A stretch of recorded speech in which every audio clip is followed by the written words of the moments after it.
All right, for today's holiday card in the series, we are doing a faux watercolor technique. So I've got my Berry Beauty stamp set from Penny Black and my stamp positioning tool. I've got the mat taken out. I'm using my Shuttle Art dual tip brush pens, and I'm adding some brown to the stem on the cling stamp. And I'm going to take, after I get all that inked up with the tip of the brush, side of the brush pen. You could use any watercolor marker for this. I'm going to spritz it with a little water. I'm going to stamp it onto my Strathmore 140-pound watercolor paper. And I'm going to continue on. I'm going to add my greens. The only thing I don't that's bad about these markers are they do not have numbers or color names listed on the barrel. So you just kind of have to go by the tip. The tips are pretty close to what they look like, but I'm using two different colors of green. I'm using a darker one and a lighter one. When you're doing the faux watercolor technique, you do want to make sure you don't work in too big of an area and the ink dries on your stamp before you get it stamped down. So you can see I'm working. I can do this pretty fast, but if you're pretty new to the faux watercolor technique, take your time, do one color at a time. You can always come back and add another layer.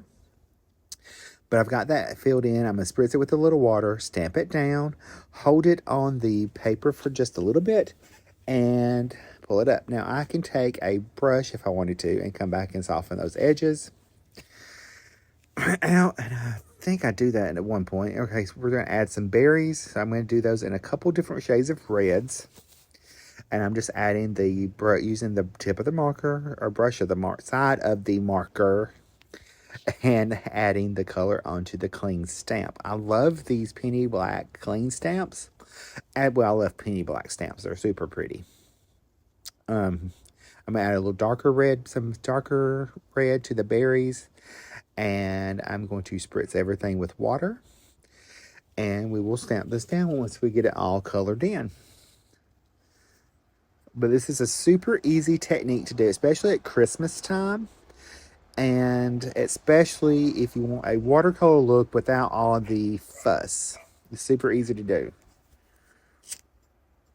All right, so I'm taking my brush and I'm going to soften out some of my green areas. I'm just taking a little bit of water on my brush and softening that out. The ink stays wet long enough that you can pull out more colors from it and get different values and tones in there. That's all I'm doing right here. It's going to be super easy. Excuse me.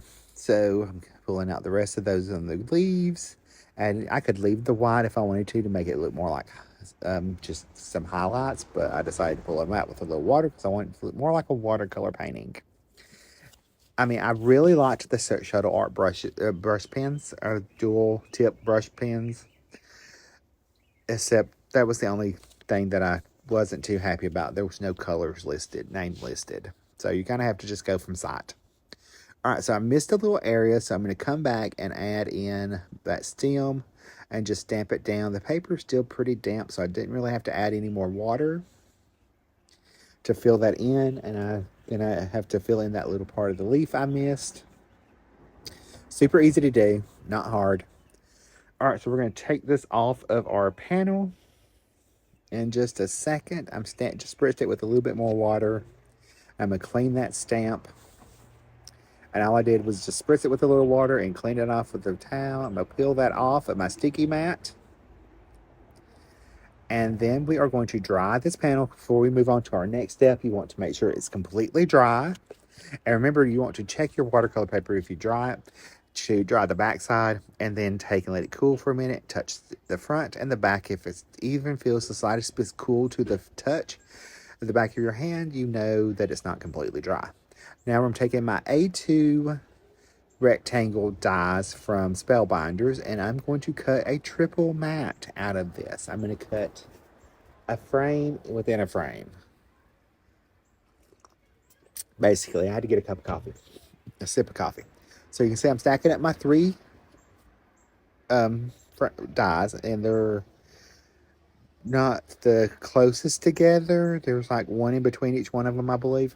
I'm going to tape them down with some best ever craft tape, run it through the die cutting machine, and that gives me that center frame and my outside and my other some my inside panel. Now I'm taking a little speckled egg, distress ink, and I'm just going to go around the edge of my watercolor panel and add that speckled egg, going around the edges to add a little bit more interest to my card and to draw your eye in to the focal point, which is our watercolor piece. And I'm very light-handed with this. I'm just adding that around the edge, just with my blending brushes. Super easy. Now I'm going to put that back in my stamp positioning tool, and I'm going to take the banner sentiment step, which is 40-870 from Penny Black. And I've picked out the Season's Greetings sentiment, one of those, and I'm trying to decide now where I want to put it. And I'm going to stamp that with my Nocturne Versifying Clair ink and stamp that right where I want my sentiment to go. So it just says Season's Greetings. So it could be for any kind of season. I'm going to add that to our focal image to our card base, which is just thick Nina 110-pound solar white cardstock. I'm going to pop this panel up on some foam tape. And this is just the 3M foam tape. It's what I had on the desk, so I can tear it with my hand and just stick it on. So I'm going to peel that off, those backings off. I'm going to add a little Barely Art glue behind there so that I can wiggle this into place. In just a second, after I get all these backings off, those backings are just the pain of my existence. All right, so there's our liquid glue. This is a great tip. If you add foam tape or anything like that, add your liquid glue behind it and pop it on. That way it gives you a little wiggle room. Now, this is where the frame comes in. That second frame that's on the outside, I'm going to take that and I'm going to frame in my watercolor piece. And it's going to give the continuous look. It's going to give us that little gap of card, but the rest of it's going to continue along the rest of the card. And we're just going to line that up around our card base where our painting continues. And it's going to draw an easy visual interest to our card. Now, all I have to do now is add a few glacier jewels to add a little sparkle. And I'm just making sure that edge is pressed down. So here we go with our glacier jewels. I'm just going to pop on a 3 around the sentiment. And that, my friends, is going to finish off our card for this week. Or today. Today, after we get them put on there. There's the card. I hope you're enjoying this holiday card series, and I'll see you in the next video. Bye, guys.